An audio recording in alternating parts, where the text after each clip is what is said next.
it's the Vancouver media. It's the media going out there and stirring the pot and making things worse and reading too much into things. It's the media's fault, I tell you. That might be the case. Maybe. It's possible, really. I think it's possible, right? Like, the Vancouver media can be a lot, but they are smart-ish. And Canucks fans are nuts sicko mode about the Vancouver Canucks. So, obviously, when something like this comes up, when a talking point like this is discussed on social media, on the media, on the radio, on the airwaves, you bet your behind we're going to talk about it. So today, we are referring to Rick Tocchet's comments post-practice yesterday after the Vancouver Canucks settled back in Vancouver and had their skate. In particular, you had Nils Hoglander, who was skating around with a non-contact jersey. And the quotes from Tocchet go out there and speak about where exactly Vancouver forwards are, in particular, Hoglander and Petey. This is the quote. It's from a Canucks Army article written by Tyson Cole. I'm going to leave a link in the description to this post if you want to read this yourself. After returning home from their 6-game road trip, Vancouver Canucks head coach met with the media after Tuesday's practice and gave an update on the health status of Pettersson and Hoglander. Upper body. I think it was in the corner on a battle, something like that. He skated, I think once or twice, didn't skate that hard. He had a little bit of discomfort. Tocchet was then asked if he expects Pettersson to play soon. Yeah, I think I always expect that. But like I said, it's day-to-day. When a guy's day-to-day, you expect him to play. But I don't know with the discomfort level where it's going to go. The Canucks coach was unsure and shared that it was tough to predict whether tomorrow was a playoff game if Pettersson could suit up. Tocchet then shared an update on Nils Hoglander. Hoggy, this guy's biting at the bit. That guy wants to play so bad. He's got a red jersey, which is a good thing, but he's obviously no contact. Is he close? He's closer, I guess, than the other guys, but you know, this guy wants to play so bad, so we've got to be careful with that. And there's a really interesting flavor to both of these comments made by Rick Tocchet. On the one hand, for Pettersson, he says, yeah, he's day-to-day. When it's day-to-day, you expect him to play, but I don't know if he's going to play. But for Hoglander, it's like, yeah, this guy wants to play. He's got a red jersey. He wants to play so bad. He's close. He wants to play. We got to be careful. There is an argument to be made here.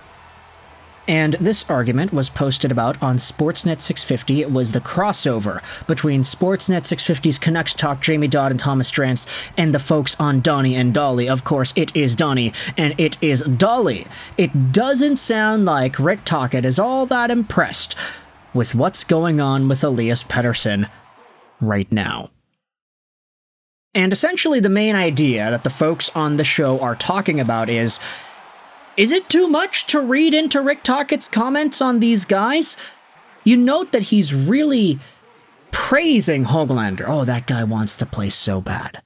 That guy really wants to go. He's chomping at the bit to play. But for Pettersson, it's like, he's day-to-day. You expect him to play if he's day-to-day, but we don't know if he's going to play. We don't know. And the fact that there was so much contrast in the way Rick Tocchet spoke about his players, it does kind of beg that question. Is Rick Tocchet liking what he is seeing out of Pettersson? If you want to fill in the blanks, which is a bad thing to do, folks, don't do this, but for the sake of making a YouTube commentary, we're going to go out there and fill in the blanks. If by some stretch of the imagination, Rick Tocchet is unimpressed with Elias Pettersson, he's looking at Hoglander and saying, yeah, that guy really wants to play, that guy's a dog, we can see it in practice, we can see it off the ice, the guy really wants to get out there, Pettersson not so much. Pettersson doesn't really have that same strong desire to play. That's why when Rick Tocchet answers the question into the media, he's like, yeah, he could play. I don't know. But Hoglander, yeah, that guy really wants to play.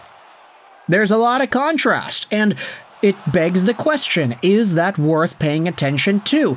They ask that on the program, and some of the hosts go out there and say, yeah, it's definitely worth paying attention to. Dollywall says on the program that the way Rick Tocchet phrased the quote, when a guy's day-to-day, you expect him to play. Essentially, Tocchet's expecting Pettersson to play. That's what he's trying to say here.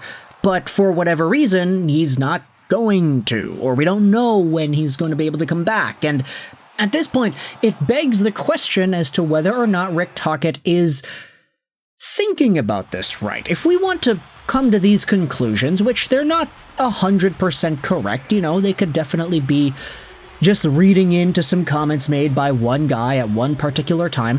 But if the Vancouver Canucks are in this playoff atmosphere, of course you want to see Pettersson play and you want to see him do well. That's what the expectation is for an $11.6 million superstar. But they're not close, right? The Vancouver Canucks are not in a position where you can say they're realistically fighting for their playoff lives. Yeah, sure, they're fighting for their playoff lives, but they've got a 6% chance to making it. They have to go pretty much perfect, and they have to expect Minnesota or St. Louis to start falling off a cliff in order for them to catch one of those two teams. It's just not worth it. And Calgary already has a better standing than Vancouver in this wildcard race too. So Vancouver is not in super desperate measures anymore. The playoffs are kind of out of reach.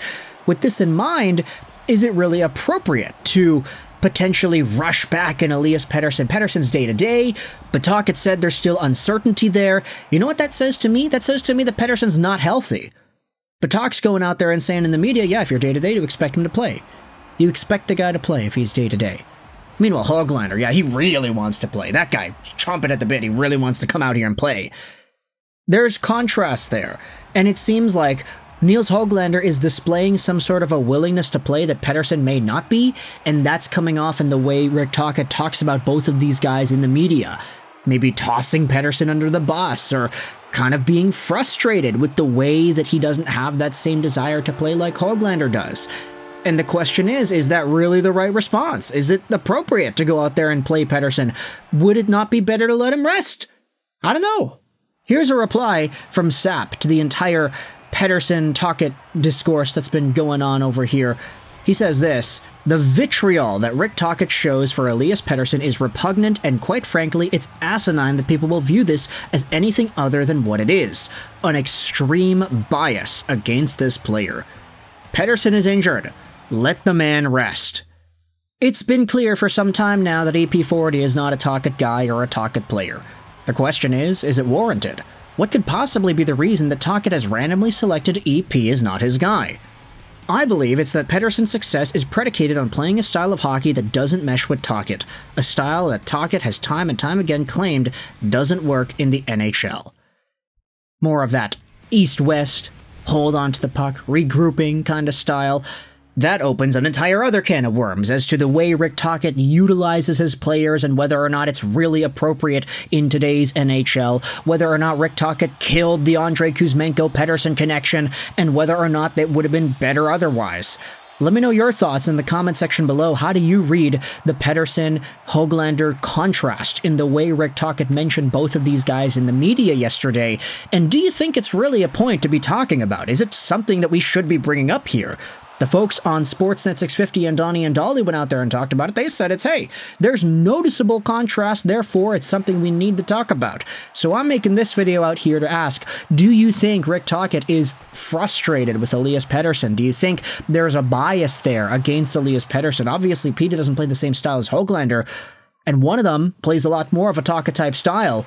But do you think it's gotten to a point here where it's obvious to see that there is some sort of external feeling? Thoughts in the comment section below. I hope you enjoyed this video. And bye.